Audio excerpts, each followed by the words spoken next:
Mheshimiwa Salasia kuja, umekuwa ukisema mambo mingi kwa Sifuna. Jaribu hapa Malinya kusema hiyo upusi.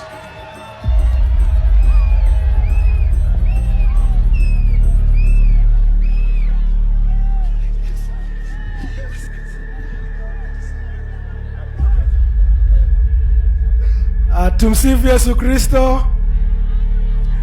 Bwana Yesu asifiwe. Mimi nataka nichukue nafasi kwanza kusema poleni sana kwa Mheshimiwa Senator. Nataka niseme ambaye anataka kuwa gavana wetu. Nataka niseme poleni sana. Mimi ningekuja mapema, lakini nimekuwa kwa constituency nikasema kwa heshima, kwa sababu umetufanyia kazi kwa miaka mingi sana, na watu huko hata kwa wahanga wetu wanapenda wewe. Sasa ingekuwa makosa, na mimi ndio wanaita wanga trustee ambaye anaongea mambo ya huko chini, nikisema wanasikia, wanasema Peter Salasia amesema. Sasa nataka nichukue nafasi kuambia pole, wacha Mungu akupatie nguvu during this hard time. Sema la manyire tawe si langu Peter Salasia, na mimi nataka pia niungane na wengine viongozi wote, mkiongozwa na kiongozi wa Linda Mwananchi ambaye yuko hapa. Kiongozi wa Linda Mwananchi, si ndio? Sasa mimi nikiwa nimesimama hapa, unajua mimi ni mtu ambaye naangalianga mbele kabisa, na mkiona nikisema kitu mnasikiza Peter Salasia anasema nini.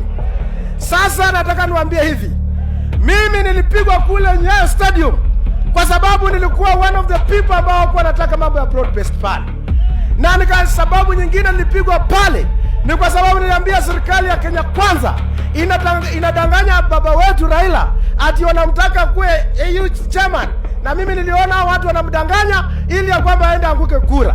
Sasa hiyo vitu ndio ilifanya mimi nikapigwa kule, na huyu ndugu yangu pia nikaangalia nikasema kwa sababu hizo nimeona ODM ishaingia katikati ya serikali ya Kenya Kwanza, na hakuna venye huyu Mheshimiwa Sifuna atatoa hiyo ODM katika minyororo ya Kenya Kwanza, wako katikati.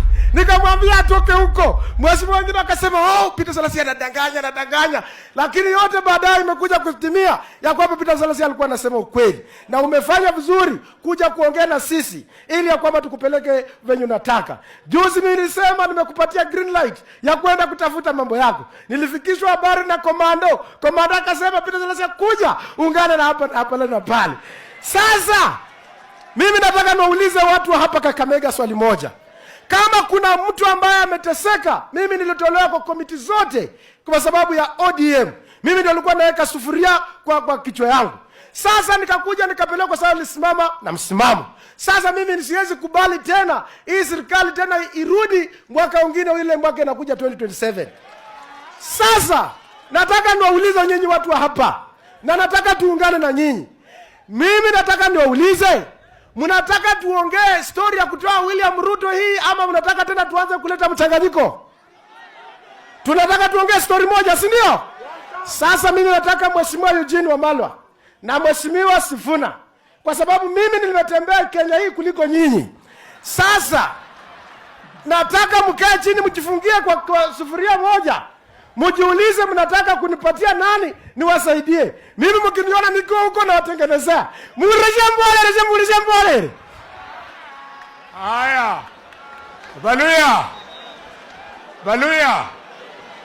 Baluya. Unasikia hii mchezo yenye unaona kijana Salasia anasema Edwin Sifuna wakae kwa room na Eugene Wamalwa wasikizane. Kijana, sikia, kuanzia saa hii mimi ndio nilikufanya ukawa MP. Ulikuwa unapigwa kama kuku na Washiali na Malala. Sikia vizuri. There will be no meeting ya kuzungumza mambo nani atakuwa rais kati ya Eugene Wamalwa na Sifuna. Wamalwa kuja uzungumze, ukubali kwamba Eugene wewe uko nyuma ya Sifuna, wote tumuunge mkono. This is how we want to run our country.